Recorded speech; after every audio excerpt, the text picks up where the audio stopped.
नमो अरिहन्ताणम् नमो सिद्धाणम् नमो आयरीयाणम् नमो वज्झायाणम् नमो लोये सौवसाहूणम् मोक्षमार्गस्य नेतारम् भेत्तारम् कर्मभूभृताम् ज्ञातारम् विश्वतत्त्वानाम् वंदे तत्गुणलब्धये।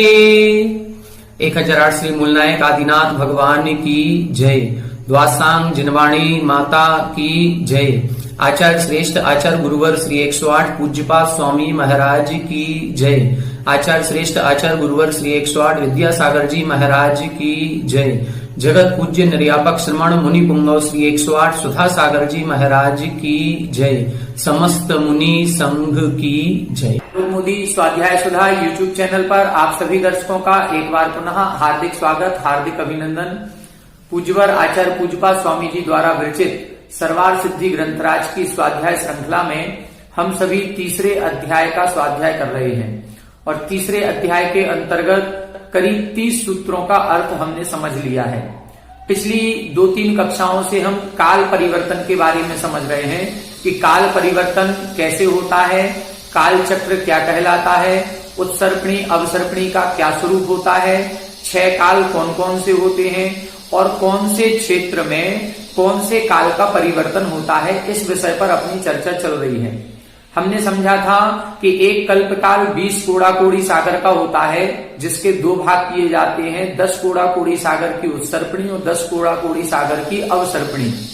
अवसर्पणी में आयु में, अवगाहना में, शरीर की शक्ति में ह्रास होता है और उत्सर्पणी में इन्हीं तीनों चीजों में क्रमशः वृद्धि होती है। ये जो 6 कालों का परावर्तन है, ये परावर्तन केवल भरत और ऐरावत क्षेत्र में जो आर्यखंड बने हुए हैं उन आर्यखंडों में ही होता है। संपूर्ण जम्बू द्वीप में जो अन्य क्षेत्र आदि बने हैं उनमें किसी भी प्रकार का काल परावर्तन नहीं होता है। वहां काल अवस्थित है। अपन ने पढ़ा था ताभ्याम अपरा भूमियों अवस्थिता, कि भरत और ऐरावत क्षेत्र के बाहर जितनी भूमियां हैं वो अवस्थित हैं। अब भरत और ऐरावत क्षेत्र में भी ये जो 6 कालों का परावर्तन है वो मात्र आर्यखंड में होता है, 5 भरत और 5 ऐरावत में। बाकी जो इसके अलावा आर्यखंड के अलावा 5 मिलिच खंड बनते हैं, विजयार्ग पर्वत बनते हैं, इनमें काल का परावर्तन नहीं होता है, इनमें काल अवस्थित होता है। तो प्रश्न उठता है इनमें कौन सा काल है? इनमें हमेशा चौथा काल रहता है। चौथे काल की स्थिति हमेशा बनी रहती है, लेकिन फिर भी परिवर्तन होता है। परिवर्तन कैसा होता है? जब यहाँ आर्यखंड में अवसर्पणी का पहला काल होगा, दूसरा काल होगा, फिर तीसरा आएगा, तो ये क्रम से यहाँ आयु घटेगी और तीसरे के बाद जैसे ही इधर चौथा काल आएगा तो यहाँ पर जो 500 धनुष की अवगाहना थी और एक पूर्व कोटि की आयु थी, अब यही अवगाहना यही आयु मिलेच्छ खंड और विजयार्ग पर्वत में होगी। लेकिन जैसे जैसे इस आर्यखंड में 500 धनुष से 450 धनुष हुई, 400 धनुष हुई, 350 धनुष हुई, 300 धनुष हुई, तो मिलेच्छ खंड और विजयार्ग पर्वत में भी इसी तरह से घटेगी। घटते घटते घटते घटते जैसे ही इधर चौथे काल का अंत आएगा और महावीर भगवान की 7 हाथ की अवगाहना रह गई, तो वहां भी 7 हाथ की अवगाहना रह जाएगी। अब इसके बाद यहाँ तो पंचम काल आ गया और पंचम काल आने पर यहाँ पर 7 से घट करके 6 हो जाएगी, 5 हो जाएगी, 4 हो जाएगी, छठवां काल आएगा तो 1 हाथ ही अवगाहना रह जाएगी। लेकिन मिलेच्छ खंड और विजयार्ग पर्वत में 7 हाथ से कम नहीं होगी, वहां पर मात्र चौथे काल का परावर्तन है। तो चौथे काल के प्रारंभ में यहाँ आर्यखंड में यदि 500 धनुष थी और अंत में 7 हाथ थी, तो मिलेच्छ खंड में भी क्रमशः घटते घटते 500 धनुष से 7 हाथ हो जाएगी। लेकिन 7 हाथ के बाद नहीं घटेगी। यहाँ पंचम काल से छठवां काल आएगा तो यहाँ आयु भी घटेगी, शक्ति भी घटेगी, अवगाहना भी घटेगी, लेकिन मिलेच्छ खंड विजयार्ग पर्वत में कुछ नहीं घटेगा। फिर यहाँ जब उत्सर्पणी प्रारंभ होगी तो उत्सर्पणी प्रारंभ होते ही पंचम काल में पुनः बढ़ना शुरू, छठवें काल में पुनः बढ़ना शुरू होगी, फिर पंचम काल आएगा, फिर चौथा काल आएगा। तो जैसे ही चौथे काल में यहाँ 7 हाथ हो जाएगी, वहां 7 हाथ पहले से थी। अब यहां से बढ़ना शुरू होगी, 9 हाथ होगी तो वहां 9 हो जाएगी, यहाँ 3-4 धनुष होगी तो वहां 3-4 धनुष होगी, यहाँ 100 धनुष हो जाएगी तो वहां 100 हो जाएगी, यहाँ बढ़ते बढ़ते जो चौथे काल के अंत में 500 धनुष होगी तो वहां 500 धनुष हो जाएगी। अब यहां आर्यखंड में 500 से आगे बढ़ जाएगी। 500 धनुष से फिर तीसरा काल आएगा, फिर दूसरा काल आएगा, फिर पहला काल आएगा, तो यहां क्रम से बढ़ते बढ़ते 1 कोस, 2 कोस, 3 कोस हो जाएगी, लेकिन वहां 500 धनुष स्थिर हो जाएगी। कुल मिलाकर के मिलेच्छ खंड और विजयार्ध पर्वत में मात्र चौथे काल का परावर्तन है। 500 धनुष से अब सर्पिणी में घटते हुए 7 हाथ रह जाती है और उस सर्पिणी में यही 7 हाथ से बढ़कर के 500 धनुष हो जाती है। इस प्रकार से अपन को लगाना चाहिए। यदि ऐसा नहीं लगाएं तो आप सभी को पता होगा कि जो भरत चक्रवर्ती या अन्य कोई चक्रवर्ती होते हैं, ये 6 खंडों के अधिपति होते हैं और 6 खंड के अधिपति होने पर इनकी जो 96,000 रानियां होती हैं, उनमें 32,000 रानियां विजयार्ध पर्वत से आती हैं, 32,000 रानियां मिलेच्छ खंड से आती हैं और 32,000 आर्यखंड की होती हैं। यदि मान लो हम विजयार्ध पर्वत या मिलेच्छ खंड में 500 धनुष की ही अवगाहना माने, वहां पर कम नहीं करें, और यहां मान लो शांतिनाथ भगवान है, यहां ये मान लो 40 धनुष के हैं, तो अब वहां पर क्या होगा, यहां 40 धनुष के चक्रवर्ती और वहां की रानी आएगी वो 500 धनुष की होगी। तो ये एक सिस्टम बिगड़ जाएगा। ये सिस्टम नहीं बिगड़े, इसीलिए इधर काल का परावर्तन जो होता है वो यहाँ के चौथे काल के बराबर ही वहां चौथे काल का परावर्तन होता है। यदि यहाँ भरत चक्रवर्ती 500 धनुष का है तो वहां भी 500 धनुष की अवगाहना वाले जीव ही होंगे। यदि यहाँ पर मान लो शांतिनाथ चक्रवर्ती 40 धनुष की अवगाहना के थे तो वहां पर भी घट करके अवगाहना 40 धनुष ही रहेगी, वहां की रानियां उसी प्रकार से आएंगी। यहां जब बढ़कर के बढ़ते बढ़ते जैसे इधर एक धनुष से 4 धनुष, 10 धनुष, 20 धनुष, 40 धनुष, जैसे जैसे इस क्रम में यहां बढ़ेगी आर्यखंड में, वैसे वैसे मिलेच्छ खंड और विजयार्ध पर्वत में बढ़ती जाती है। इस प्रकार से अपन को पूरे 7 क्षेत्रों में ये काल का परिवर्तन समझना चाहिए। पिछली कक्षा में हमने हेमवत क्षेत्र, हरि क्षेत्र, देवकुरु, उत्तर कुरु, हिरण्यवत और रम्यक, इन सभी क्षेत्रों में काल का परावर्तन देखा था कि हेमवत क्षेत्र में जघन्य भोग भूमि होती है, तृतीय काल जैसा परावर्तन होता है। हरि क्षेत्र में मध्यम भोग भूमि होती है, दूसरे काल जैसा परावर्तन होता है। और देवकुरु, उत्तर कुरु में उत्तम भोग भूमि होती है, प्रथम काल के जैसा परावर्तन होता है। विदेह क्षेत्र जो बचा हुआ है शेष भाग, उस विदेह क्षेत्र में हमेशा चौथे काल का परावर्तन होता है।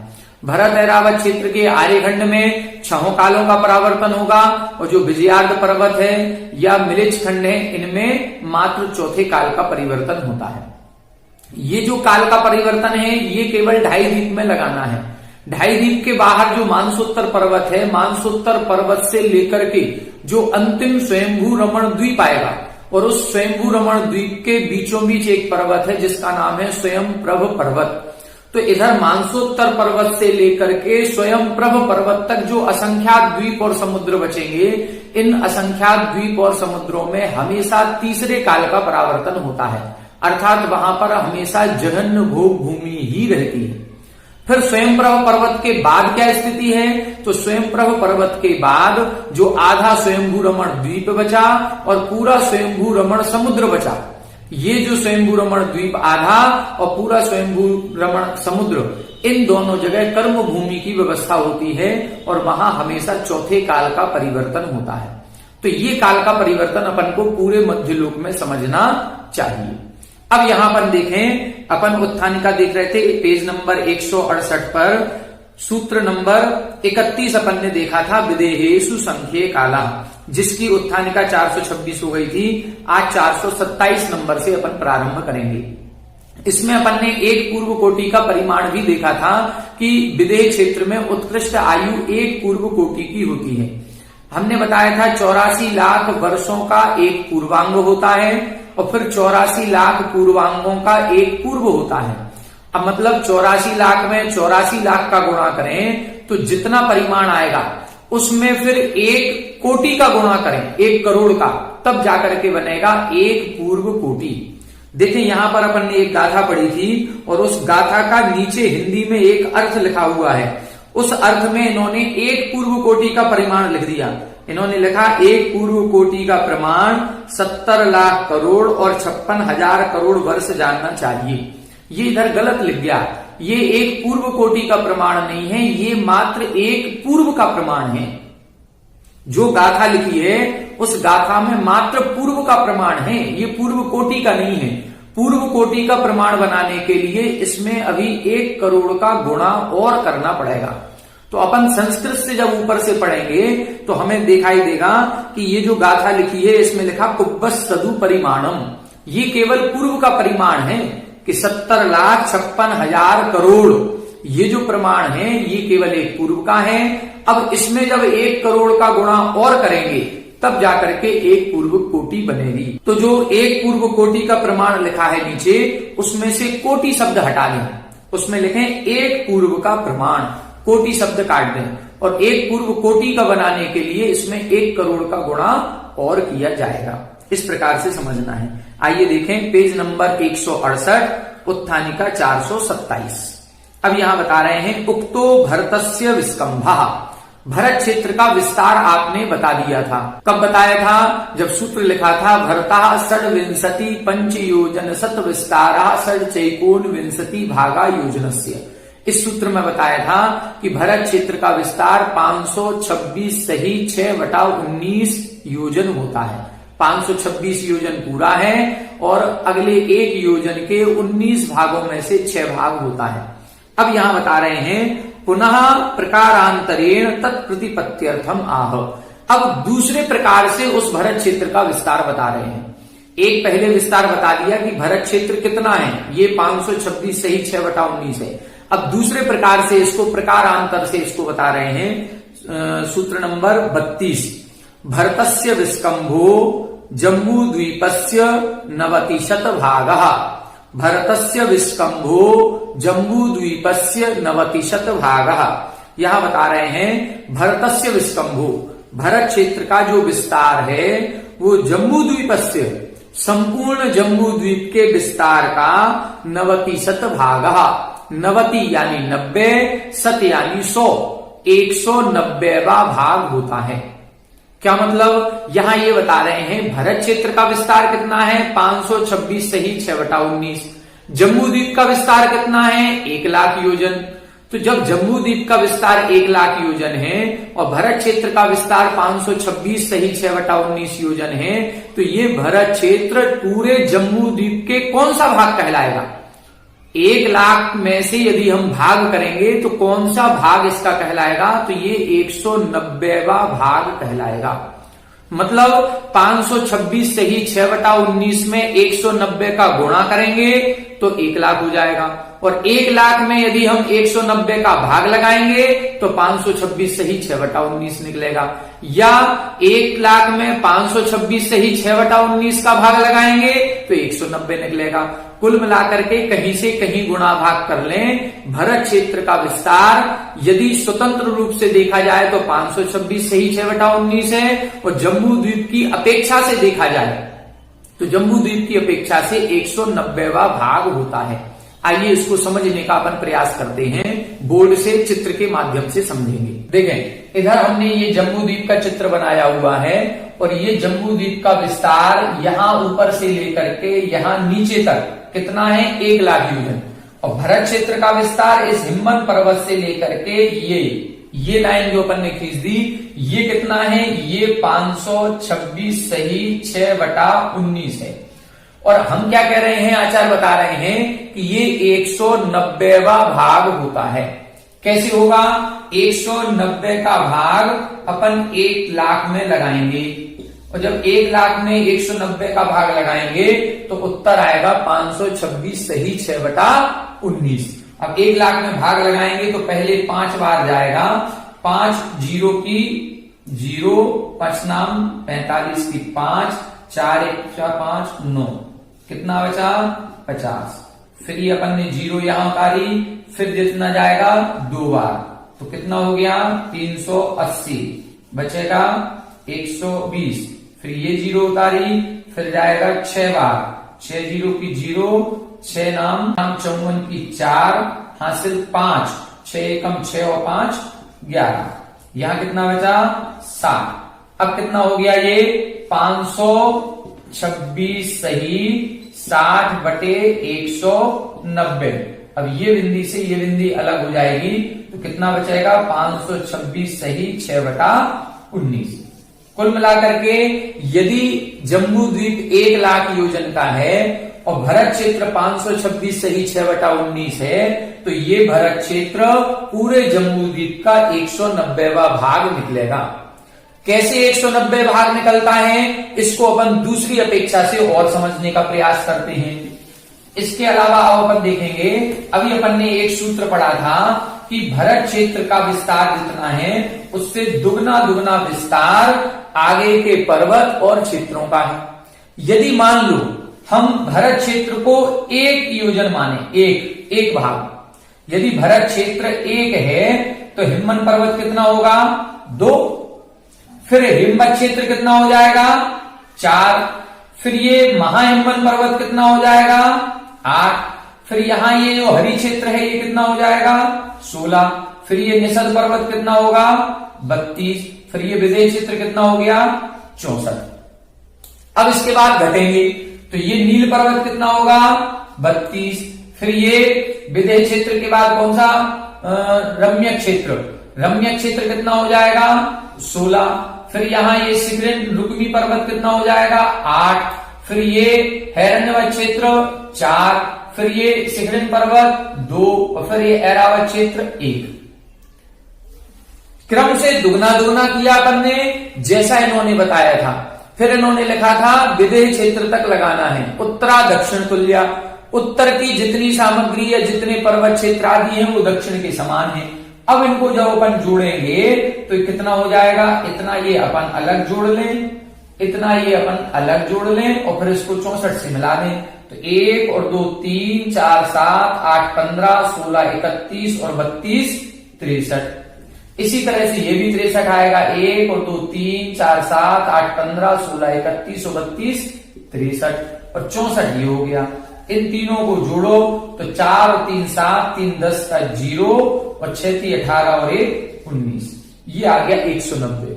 यदि पूरा जम्मू द्वीप 190 है तो भरत क्षेत्र कितना है 1 है, इसका मतलब है ये 190वां भाग है।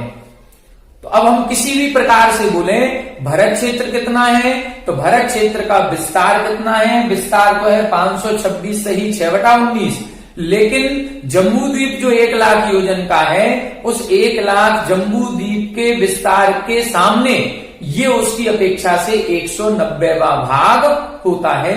ये इस सूत्र में बताया गया है। ये दोनों भी अपेक्षाएं बिल्कुल सत्य हैं, इसमें कोई अलग अंतर नहीं है, केवल ये प्रकारांतर से बताया है। जैसे मान लो कि एक कमरा है, एक कमरा 20 फीट का है तो और हम 2 फीट की जगह पे बैठे हैं, तो हम क्या कहेंगे, हम कितनी जगह पे बैठे हैं 2 फीट की जगह पर। लेकिन यदि हम प्रकारांतर से कहेंगे तो उस कमरे की अपेक्षा से हम उसके 10वें भाग में बैठे हैं, क्योंकि कमरा कितना है 20 फीट और 20 में 10 का भाग लगाएंगे तो 2 फीट आएगा। तो हमने कितना हिस्सा ग्रहण किया है, उस कमरे की अपेक्षा से 10वां भाग। इसी प्रकार से इधर है, ये भरत क्षेत्र का विस्तार तो है 526 सही 6/19, लेकिन पूरे जम्बू द्वीप का जो 1 लाख योजन विस्तार है उस 1 लाख में से ये कितना हिस्सा है, तो ये 190वां हिस्सा होता है। ये अपन को समझना है। अब आगे टीका से इसकी व्याख्या देखते हैं। देखें 428 नंबर, जम्बू द्वीप विस्कंभस्य योजन शत सहस्रस्य 90 शत भागीकृतस्य एको भागो भरतस्य विस्कंभा। कितना स्पष्ट लिख दिया, जम्बू द्वीप विस्कंभस्य, जम्बू द्वीप का जो विस्तार है, कितना विस्तार है, योजन शत सहस्रस्य, योजन शत सहस्र, शत यानी 100, सहस्र यानी 1000, 100,000 मतलब 1 लाख। तो जो जम्बू द्वीप का 1 लाख योजन विस्तार है उसके 90 शत भागीकृतस्य, उसके कितने भाग करें, 190 भाग करें। कितने भाग करें, 190 भाग। और जब 190 भाग करेंगे तो एको भागो भरतस्य विस्कंभः, 1 भाग भरत क्षेत्र होगा। इसीलिए हमने आपको बताया था कि जो चित्र बनाएंगे, वास्तविक चित्र जो बनेगा वो क्या करें, अपन 190 सेंटीमीटर का एक व्यास बनाएं और 190 सेंटीमीटर का व्यास बना करके और फिर एक गोल वृत्त खींचें। और जब 190 सेंटीमीटर व्यास का एक अपन वृत्त खींचेंगे तो उसमें फिर 1 सेंटीमीटर का भरत क्षेत्र बनेगा 2 सेंटीमीटर का हिमवन पर्वत बनेगा, 4 सेंटीमीटर का हेमवत क्षेत्र बनेगा, 8 सेंटीमीटर का फिर महाहिमवन पर्वत बनेगा, फिर 16 सेंटीमीटर का हरि क्षेत्र बनेगा, 32 सेंटीमीटर का निषद पर्वत बनेगा और 64 सेंटीमीटर का विदेह क्षेत्र बनेगा। अब इसको नाप करके बनाएं। जब हम नाप करके इसको बनाएंगे तब आपको पता चलेगा कि इतने बड़े विस्तार में से भरत क्षेत्र मात्र 1 सेंटीमीटर रह गया। अभी तो अपन ने बहुत बड़ा बना दिया, पर्वत को केवल एक लाइन में खींच दिया और क्षेत्रों को बड़ा बना दिया। ये वास्तविक चित्र नहीं है, ये तो केवल एक समझाने की दृष्टि से है। वास्तविक चित्र तो तब बनेगा जब अपन नाप करके बनाएंगे, तब हमें इसके विस्तार का पता चलेगा कि भरत क्षेत्र से विदेह क्षेत्र 64 गुना ज्यादा बड़ा है। यदि भरत क्षेत्र 1 भाग है तो विदेह क्षेत्र कितना भाग है? 64 भाग है। इतना बड़ा भरत विदेह क्षेत्र होता है। इस प्रकार से अपन को समझना है। फिर आगे लिखा स पूर्वोक्त एव। यह जो भरत क्षेत्र का विस्तार हमने बताया है 190वां भाग, यह पूर्वोक्त एव, जो हमने पूर्व में कहा था वही है। जब हम 190 का भाग 1 लाख में लगाएंगे तो 526 सही 6/19 ही निकलेगा। अब इधर देखें आगे की उत्थानिका लिख रहे हैं, उक्तम जम्बू द्वीपम परिवृत्य वेदिका स्थिता।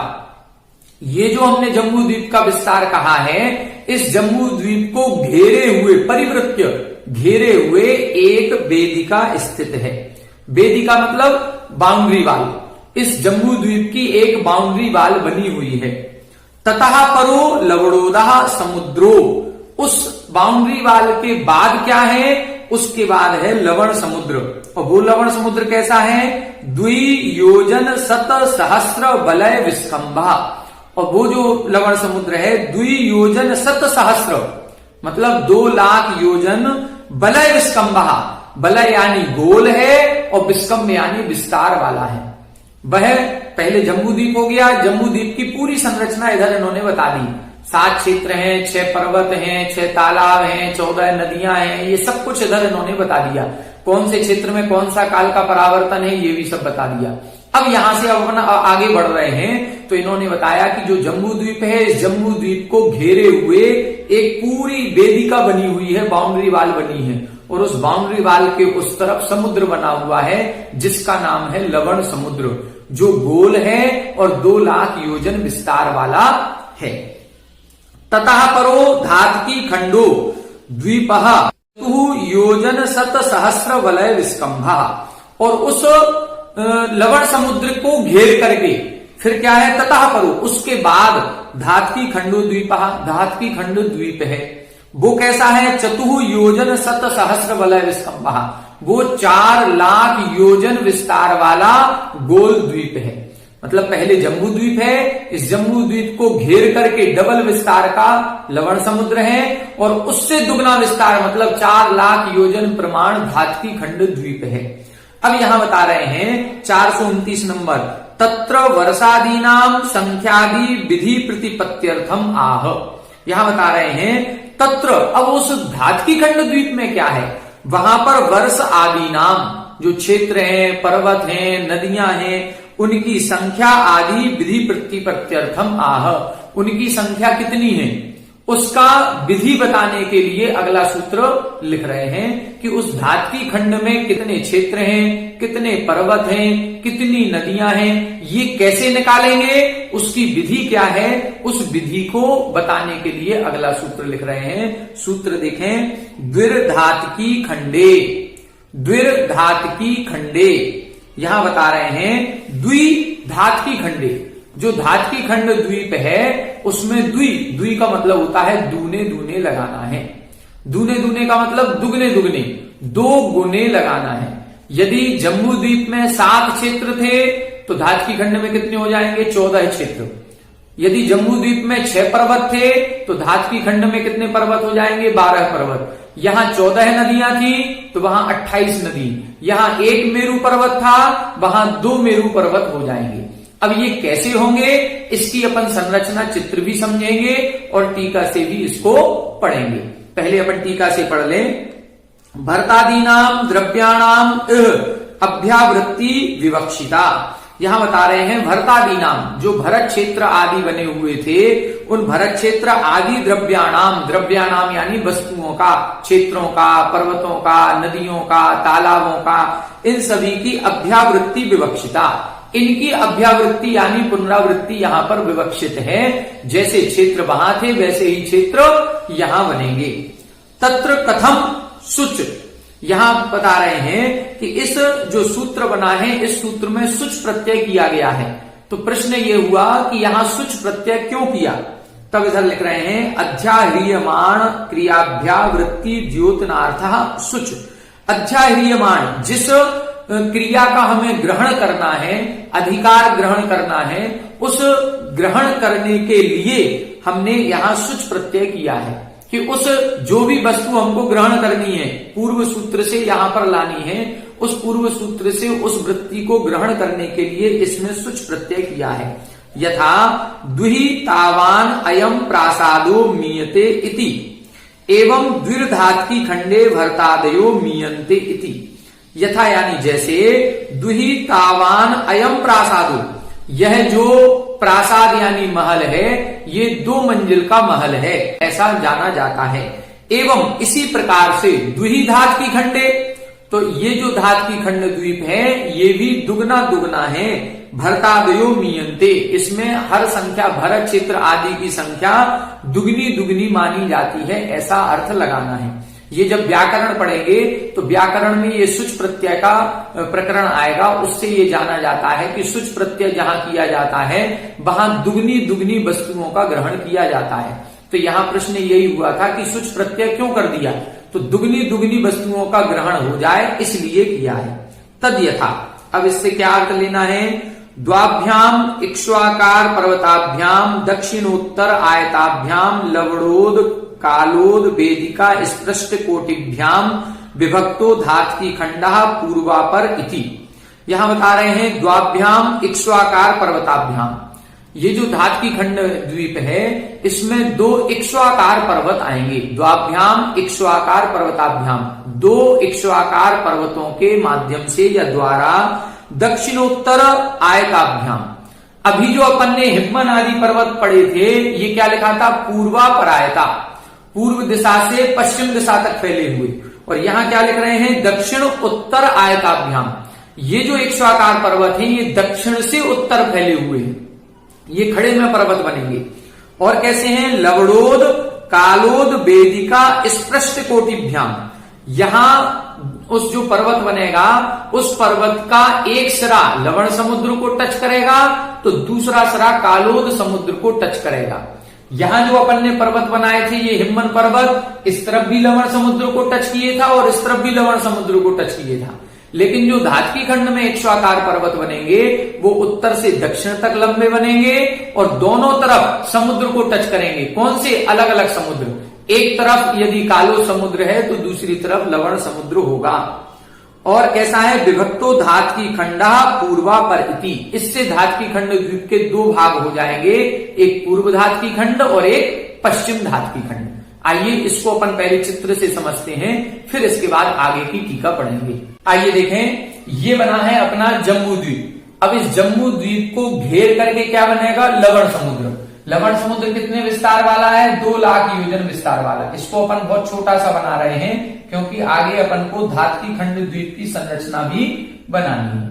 तो ये जो अपना बना है, ये अपना ये लवण समुद्र बन गया। ठीक है, ये इसका विस्तार कितना होगा? इसका विस्तार होगा 2 लाख योजन। ये यहां से यहां तक ये 2 लाख और यहां से यहां तक भी ये 2 लाख। अब इसको घेर करके फिर बनेगा धात की खंड द्वीप। अब ये बनेगा अपना 4 लाख योजन का, ये और जस्ट डबल हो जाएगा। ये 4 लाख योजन विस्तार वाला ये अपना धात की खंड द्वीप बन गया। अब इस धात की खंड द्वीप में 2 पर्वत आएंगे। इस धात की खंड द्वीप के बाहर क्या है? इस धात की खंड द्वीप के बाहर फिर समुद्र आएगा, वो कालोदधी समुद्र। तो यहां ये अपना ये कालोदधी समुद्र ऐसा बन जाएगा। ठीक है, इसको अपन ये कालोदधी मान के चले। तो अब यहां क्या हो गया? ये अपना लवण समुद्र हो गया ये, और ये इधर ये अपना ये कालोदधी समुद्र हो गया। अब देखें अपन ने क्या पढ़ा, ये जो धातकी खंड द्वीप है, इस धातकी खंड द्वीप में उत्तर से दक्षिण तक, तो यहां ये जो अपना बनेगा, एक उत्तर दिशा से दक्षिण दिशा तक, एक पर्वत इधर और एक यहां पर्वत इधर, ये दो पर्वत आएंगे, द्वाभ्याम इक्ष्वाकार पर्वताभ्याम। तो ये जो पर्वत बना, एक पर्वत यहां ये उत्तर दिशा की ओर किससे टच हो रहा है, लवण समुद्र से, और दक्षिण दिशा में किससे टच हो रहा है, कालोद समुद्र से। तो दो पर्वत आएंगे, एक पर्वत इधर है दक्षिण दिशा में, एक पर्वत है उत्तर दिशा में। इन दोनों पर्वतों की दो किनारे बनेंगे, पहला किनारा इधर लवण समुद्र से स्पर्श करेगा और दूसरा किनारा कालोदती समुद्र से। इसी प्रकार इधर भी ये दक्षिण दिशा में लवण समुद्र है और उत्तर दिशा में कालोद समुद्र हो गया। अब क्या होगा, इसके कारण से अब पर्वत के इस तरफ एक भाग ये बन गया और एक भाग ये बन गया। अब धातकी खंड द्वीप के दो भाग हो गए। इस तरफ को कहेंगे हम पूर्व धातकी खंड, ये हो गया पूर्व धातकी खंड, और ये कहलाएगा पश्चिम धातकी खंड। ठीक है, इस प्रकार से ये अब धातकी खंड के कितने भेद हो गए, दो भेद हो गए। जब ये दो भेद हो जाएंगे तो अब अपन को वही संरचना बनानी है जो जम्बू द्वीप में बनी थी। 7 क्षेत्र इस तरफ बनेंगे, 7 क्षेत्र इस तरफ बनेंगे, तो कुल कितने क्षेत्र हो जाएंगे, 14। 6 पर्वत इस तरफ बनेंगे और 6 पर्वत इस तरफ बनेंगे, तो पर्वत कितने हो जाएंगे, 12। फिर उन 6 पर्वतों के ऊपर 6 तालाब बनेंगे, तो 6 तालाब इधर बनेंगे, 6 तालाब इधर बनेंगे, तो कितने, 12 तालाब बनेंगे। 14 नदियां इधर निकलेंगी और 14 नदियां इधर निकलेंगी। एक मेरू पर्वत इधर बनेगा, एक मेरू पर्वत इधर बनेगा। इधर जो भरत क्षेत्र इधर एक था, तो इधर एक भरत क्षेत्र इधर बनेगा, एक भरत क्षेत्र इधर बनेगा, इधर 2 भरत क्षेत्र हो जाएंगे। इस प्रकार से सारी संरचना दुर्धातकी खंड दुगनी हो गई। जो भरत क्षेत्र में, जो जम्बू द्वीप में 7 क्षेत्र थे, इधर 14 हो गए, इधर 6 पर्वत थे, इधर 12 हो गए, इधर 6 तालाब थे, इधर 12 तालाब हो गए, इधर 14 नदियां थी, इधर 28 नदियां हो जाएंगी, इधर 1 मेरू था, इधर 2 मेरू हो जाएंगे। इस प्रकार से लगाया जाता है। और सेम संरचना फिर बनेगी पुष्करार्ध की, क्योंकि इसको घेर करके, ये जो अपन ने कालोद समुद्र बनाया, इसको घेर करके सेम इसी तरह से पुष्करवर द्वीप बनेगा। और उस पुष्करवर द्वीप में पुनः ये 2 इक्ष्वाकार पर्वत उसमें भी आएंगे। तो पुष्करार्ध आधा इधर एक पूर्व पुष्करार्ध बनेगा और इधर पश्चिम पुष्करार्ध बनेगा। फिर वहां पर भी भरत आदि यही 7 क्षेत्र बनेंगे पूर्व पुष्करार्ध में और 7 क्षेत्र बनेंगे पश्चिम पुष्करार्ध में। 6 पर्वत बनेंगे पूर्व पुष्करार्ध में, 6 पर्वत बनेंगे पश्चिम पुष्करार्ध में। तो जैसी संरचना धातकी खंड में बनेगी, सेम वैसी ही संरचना पुष्करार्ध में बनेगी। इसलिए अगला सूत्र लिखेंगे पुष्करार्धे च, मतलब जो संरचना धातकी खंड में है वही संरचना पुष्करार्ध में। पुष्करार्ध में डबल नहीं करना, क्योंकि ऐसे नहीं करना है कि यहां पर 1 लाख योजन विस्तार था, फिर दुगना किया 2 लाख हुआ, फिर 4 लाख हुआ, फिर 8 लाख हुआ। ये जो अपन दुगना कर रहे हैं, इसी प्रकार से दुगना नहीं करना है सभी संरचनाओं में। जम्बू द्वीप से दुगनी संरचना धातकी खंड में तो होगी, लेकिन धातकी खंड से दुगनी संरचना पुष्करार्ध में नहीं करना। ये नहीं सोचना कि इधर 7 क्षेत्र थे, धातकी खंड में 14 हो गए तो पुष्करार्ध में 28 हो जाएंगे, नहीं। जो धातकी खंड में संरचना है वही संरचना सेम पुष्करार्ध में बनेगी, वहां डबल नहीं करना है। इसीलिए सूत्र में लिखा पुष्करार्धे च, मतलब जो संरचना धातकी खंड में है वही पुष्करार्ध में लगानी है। तो ये अपन ने अभी चित्र से समझ लिया। अब जब इसमें अपन 7 क्षेत्रों का विभाग करेंगे तो पुनः 6 पर्वत बनाएंगे। 6 पर्वत बनाने में इधर ये अपन ने हिमवन पर्वत, फिर यहाँ ये महाहिमवन, फिर इधर ये निसर्ग, फिर इधर ये नील, फिर इधर ये रुक्मी और इधर ये शिखर। तो ये 6 पर्वत बन गए। अब 6 पर्वत बनने से इधर 7 क्षेत्र बन गए। ये बन जाएगा भरत, ये हेमवत, ये हरि और फिर इधर ये विजय क्षेत्र। और विजय क्षेत्र में इधर एक मेरू बन जाएगा। इसी प्रकार से यहां पर भी एक मेरू बनेगा। इधर भी ये हिमवन महाहिमवन आएंगे, ये हिमवन पर्वत, इधर फिर महाहिमवन पर्वत, फिर इधर ये निषद पर्वत, फिर नील पर्वत, फिर रुक्मी पर्वत, फिर शिखरिन पर्वत। तो जैसे इधर 6 पर्वत बने, ऐसे यहां 6 पर्वत बनेंगे। जैसे यहाँ ये 7 क्षेत्र बने, ऐसे यहाँ भी 7 क्षेत्र बनेंगे। जैसे यहाँ एक मेरु बना, ऐसे यहाँ एक मेरु बनेगा। फिर इन पर्वतों के ऊपर फिर जो तालाब बनेंगे, जैसे यहाँ पर ये हिमवन पर्वत है, तो यहाँ पर ये एक तालाब बनेगा, तो एक तालाब यहाँ पर बनेगा, एक तालाब यहाँ पर बनेगा, तो एक तालाब यहाँ पर बनेगा। फिर जैसे यहाँ पर नदियां निकली थी, एक नदी आएगी तो इधर चली जाएगी, एक नदी आएगी वो इधर जाएगी, इसी तरह से एक इधर जाएगी और एक इस तरफ से इधर जाएगी।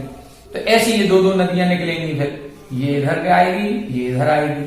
तो जब ये नदियां निकालेंगे तो ये 14 नदियां बन जाएंगी, 6 तालाब बन जाएंगे, 6 पर्वत बन जाएंगे, 7 क्षेत्र बन जाएंगे। जैसा इस तरफ बनेगा वैसा ही इस तरफ बनेगा। इस प्रकार से ये 2.5 द्वीप की संरचना बन जाएगी। आज की कक्षा में अभी अपन ने सामान्य से इस चित्र को समझ लिया। अब कल की कक्षा में इसको अपन टीका से पढ़ने का प्रयास करेंगे और इस नक्शे को और अच्छा बना करके पूरे 2.5 द्वीप का नक्शा आपको बना करके बताएंगे और उसको समझने का प्रयास करेंगे। तो आज की कक्षा में इतना ही। आगे की टीका को अपन अगली कक्षा में पढ़ने का प्रयास करेंगे। आप सभी हमारे साथ बने रहें। सभी को जय जय।